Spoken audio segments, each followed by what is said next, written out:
Welcome in, everyone. Your Vegas Nation crew here. Cassie, Soto, and Adam Hill outside of Raiders Henderson headquarters, where day one of mandatory minicamp has officially kicked off. And according to head coach Josh McDaniels, Adam, everyone was in attendance for day one, including one Darren Waller. Yeah, we didn't see Josh Jacobs out there, but we did see Darren Waller out there. And I think it was expected that he was going to be here. He's been here through the voluntary portion of OTAs, so no surprise that he's here for minicamp, which is mandatory. If you're not here, you're fined. But there was certainly questions about Darren Waller and his contract. He is drastically underpaid at this point in his career, in the bottom half of tight ends in the NFL in terms of starters and the salary.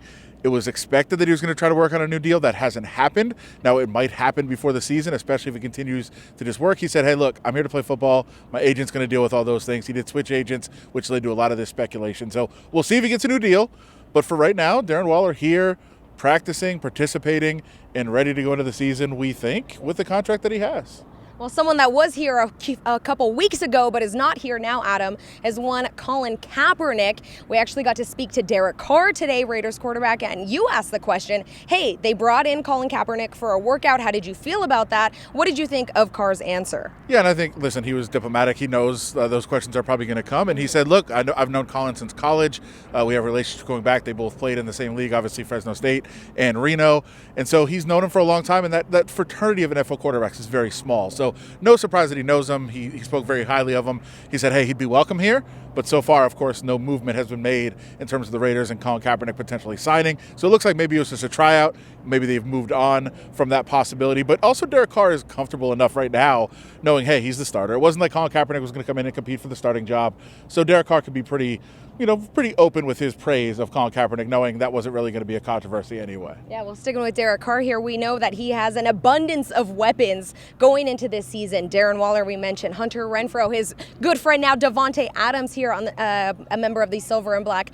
What do you make of all of these offensive talents? And I think also you asked during the press conferences, Adams, like, is there too much talent almost? Are there going to be not enough touches for everybody? Yeah, and I think that it's important to note there's very positives for having this. Like, hey, there's no more defensive attention on Darren Waller. You can't double team Waller. You can't double team Renfrow. You've got Adams out there. So it's going to open up a lot of possibilities for these players.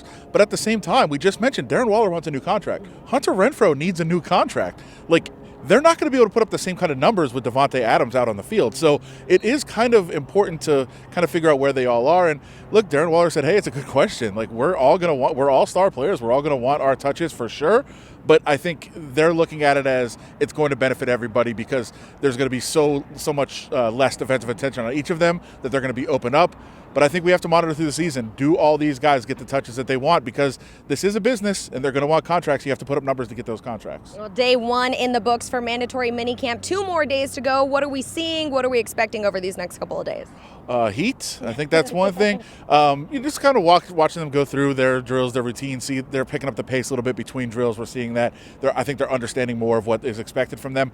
One of the things we've noticed over the years, they cancel that third day of minicamp quite often. A lot of teams say, you know what, you had 2 good days of work, you had the OTAs, everybody was here, let's take that third day off. I don't know if that's going to happen this year, only because it's a new system, new coaching staff. They're trying to implement a lot of things. So they may be out here Thursday, maybe a shortened day, but maybe they don't call it off. But I do expect them to have minicamp all 3 days. All right, well, that will do it for us from Raiders headquarters. For more on Raiders mandatory minicamps, head on over to vegasnation.com. He's Adam Hill. I'm Cassie Soto. We'll see you soon.